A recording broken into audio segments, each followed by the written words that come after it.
What's up, guys? This is the American Foot Channel. Making this video a little late. USMNT national team was eliminated, like a week ago now. We lost to the Netherlands 3-1. Netherlands, not Holland. Netherlands, guys. Remember that? Yeah, we did lose them 3-1. It wasn't the worst game ever. So I've heard people say that we're really good. No, we weren't, dude. Louis Van Gaal, he outcoached Gregg big time. Gregg was outcoached big time by Louis Van Gaal. There's a big disparity between those two coaches, and it was obvious in that game. Look, I'm also not going to act like we should have ran over the Netherlands. We definitely shouldn't have. Even though this is not the strongest Netherlands team we've ever seen, they're still better than us. They're still a better team than us. They have better players. They have a better coach, obviously. They're still a better team, but I feel like we could have done a little more. I don't know, and it sucks too because it looks like some of our guys were tired. Tyler Adams, he looked tired, man. You know, that first goal, he did not backtrack at all. Track back, sorry, at all. He did not look good, you know, and it was weird seeing that after the way that he played the entire tournament or the last 3 games, or the 3 games before, sorry. And it was strange. I don't know if he was tired. I don't know what's going on. And then him throwing Gio Reyna on when we were down 2-0 and expecting him to do everything and magically change everything, which I'll get into the Gio Reyna stuff in a bit. That was a little bizarre. We didn't have too much off the bench because, you know, yeah, the guys that should have been there were there. Like the starters, the big guys like Pulisic and Adams, McKennie, they were all there. But after some of the guys that came off the bench, like let's say Reyna and Haji Wright, who didn't do much after that, it's like the level went down so much. You know, we just didn't have players off the bench that could really make a difference. Our coach is inept, honestly, and there wasn't much we could do about it.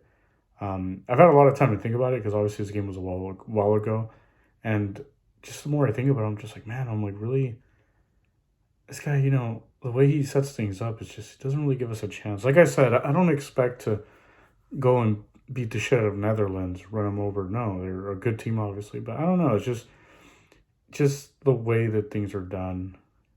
I know I'm not being specific, but you know, I'm just my thoughts here. But you know, like I said, throwing Gio Reyna on, expect him to do all these things, expect him to change everything. He had a decent game when he came on. I don't know. It's just weird from a coach. I don't understand the things he does. But now going to the Gio Reyna thing, like we've been seeing over the last few days, like all these things coming out. You know, the thing that he said about, what did he say? He's a player that he had a discipline. It got so bad, blah blah. And obviously, it was Gio Reyna. You know, it was leaked or whatever. And then Gio Reyna afterwards shared his part of the story where he said that he was told from the beginning that he wasn't gonna play. Like he was told from the beginning that he wasn't gonna play. That's so bizarre, man. You know, I've been keeping up with this, and it's so bizarre to tell a player like that. You know, it's one thing if you're like the third goalkeeper. Yeah, you kind of expect not to play, really. You know, if you're like in this case, we had 26 players, like a fifth choice center back. You know, maybe you don't expect to play, but you're probably most talented player this country's ever had. You know, a homegrown player. You know, you just tell him he's not going to play much. You know, I can't believe that. It's hard to believe, but I'm definitely going to believe Gio Reyna over Gregg Berhalter, who's constantly lied about things. Lied about John Brooks. He lied, obviously, about Reyna. He's lied about several things, you know, so I'm not going to believe him. So I'm going to go with the 20-year-old kid. Yeah, that's crazy. That's bizarre, guys. I don't understand how he could say that he's not going to give him much game time from the beginning. I mean, yeah, Gio Reyna didn't handle it well. You know, he's being a little punk. You know, he wasn't giving it his all in training. He definitely should have, see if he could prove Gregg wrong, whatever, or just because he's being professional. But, you know, I kind of get that his emotions got to him, man. He's a 20-year-old kid. When I was 20, I'd do all kinds of stupid shit. And, yeah, I mean, I just can't wrap my head around that. Around telling him, hey, you're not going to play. You're here, but we're going to choose guys like fucking Jordan Morris and Kellen Acosta to do more than you. You know, they're going to play over you in the first game, and you're not going to come in as a sub. It's so weird, man. I don't get it. You know, honestly, like Gregg, his lineups during the World Cup, for the most part, were pretty good. It's what he would do afterwards, like the bunkering and the holding on for dear lives against inferior teams. Look, I like you guys, Wales, but you guys are not better than us. Not right now. Not right now. No. And Iran, Iran, of course they weren't better than us, but the way we played against them, like I said in my last video, the way that he made our team play like absolute cowards. I've been seeing more things coming out about how some of the players aren't happy with him. Of course, with tactics like that, man, it's like I've said, like he does a couple things right and then just does a bunch of other shit wrong. Like it's crazy, and I don't know. It's almost like he's trying to sabotage the team. Not telling Reina you're not gonna play. I still can't get over that. I've been thinking about that for the last few days. I'm like, wow. I'm like, you really just told him you're not gonna be your role here is gonna be limited. That's crazy. That's absurd. I don't know why. I don't know if he's just, one of those classic American coaches that values players that hustle and are strong and fast and whatever. Which, I'm not saying Reina's not strong and fast. Pretty athletic kid. But I don't know. It's kind of crazy because he's a very talented guy and very creative. We've seen some of the things he's done, whether it's with the U.S. men's national team or Borussia Dortmund.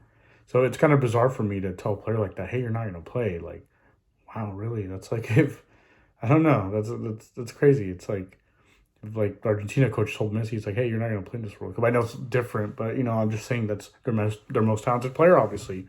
Or let's say he told Julian Alvarez, look at the World Cup Julian's having. Imagine he got there in the beginning and he was like, hey, Julian, you're not going to play for shit. I've already made up my mind.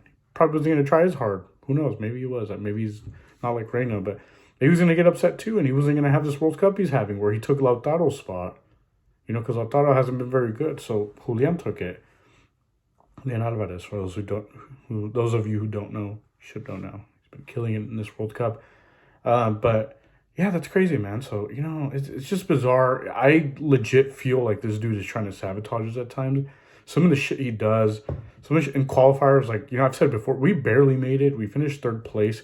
We finished same points as Costa Rica. We just advanced on goal differential. I don't know.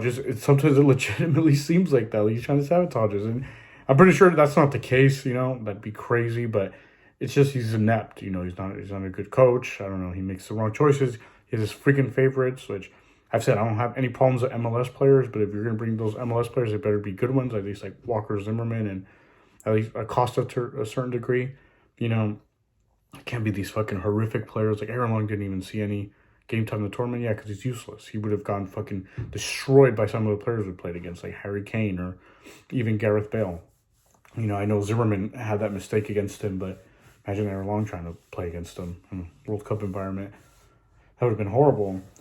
And yeah, man, it's just, honestly, like it's time for Gregg Berhalter to go. We need to bring in a really good manager. We need someone way better than that. We don't need him around, especially after all this shit came out with Gio Reyna, man. We don't need that guy. I've been seeing a lot of rumors out there about some of the players talking.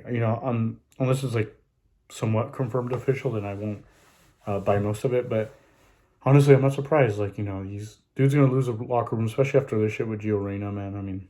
Poor kid. Dude's crushing his dreams. It's really bizarre. I just don't think he should be part of the team. These are just my thoughts. If you guys want to share your thoughts, let me know down there. Just some stuff that I've been thinking about. And yeah, the World Cup, like I said, I think we weren't terrible, and definitely we didn't overachieve. I think this is the bare minimum just to get it past the group stage. Other than England, the other two teams, Iran and Wales, they weren't very good. So, yeah, I guess he did that. But it's a bare minimum, man. It's a bare minimum. Bob Bradley was able to take us to the next round. Freaking Jurgen Klinsmann, who I think is a pretty bad coach in my opinion, managed to get us out of an even tougher group. Group with Ronaldo, which, granted, he was coming back from a pretty big injury at that time. I don't know if you guys remember that. He was not at his best at that time. Still, he managed to get us out of such a tough group, and we barely squeaked by out of this group. Just winning 1-0, our only win, we tied 0-0, tied 1-1, we won 1-0, just one goal, which I know, not goal amounts aren't always indicative of how you played, but I mean, like it is everything, but it's not everything. It's kind of weird in the sport, as long as you get the win. And we did get the win, and yeah, that's good. But just the way we bunkered, we just looked so cowardly. And then against the Dutch, some people are saying like, yeah, the U.S. had the ball, they did a lot. It's like, no, dude, they had the ball because the Dutch wanted them to have it. You saw how they killed them on those counters. You saw how Dumfries came in, how Daily Blind came in. Like, these guys, the U.S. played into the trap. And, that's, like I said, that's kind of on Gregg. He got out coached. And like I said, we definitely need a better coach. 2026 is important, guys. That's going to be the biggest year in U.S. soccer history, honestly. And we really have to make sure we have a coach. I'm not saying go get Guardiola, go get Zinedine Zidane. Just get some decent coaches. I've been seeing a lot of people out there talking about some of the coaches we should bring in. Some pretty good ideas there. I like some of those names. I think those are pretty solid. We just got to get rid of Gregg, man. Bring someone new. Not a very good coach, and now all these issues. Like I said, the Gio Reyna thing still blows my mind. I can't believe that.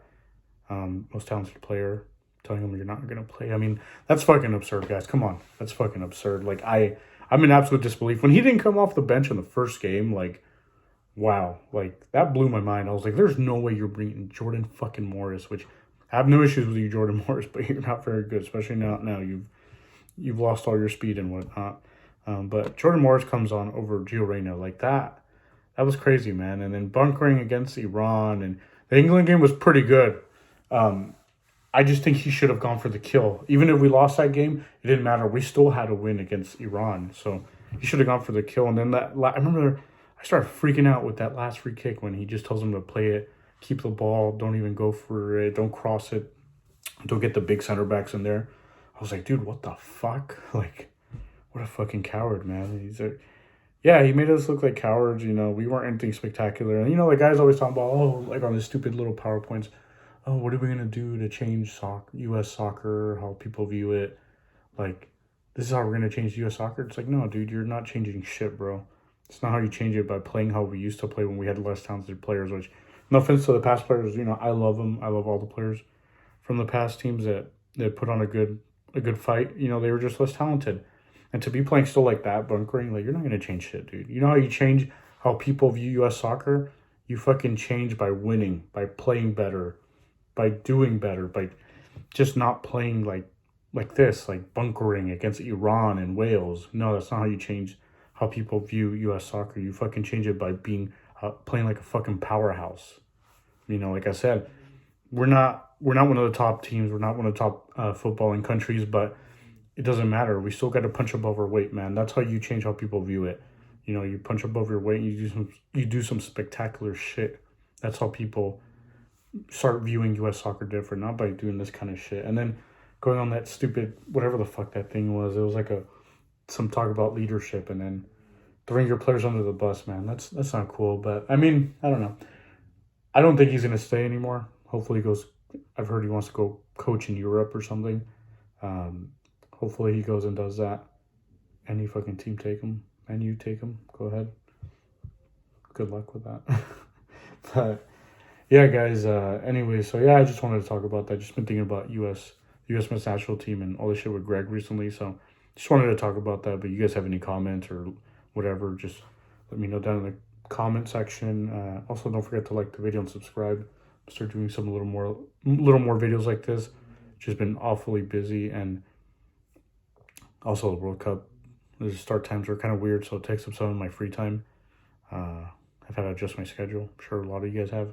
But anyways, you guys have a good one, and Gregg out. Let's get him out of here, guys. Like I said, have a good one. See ya.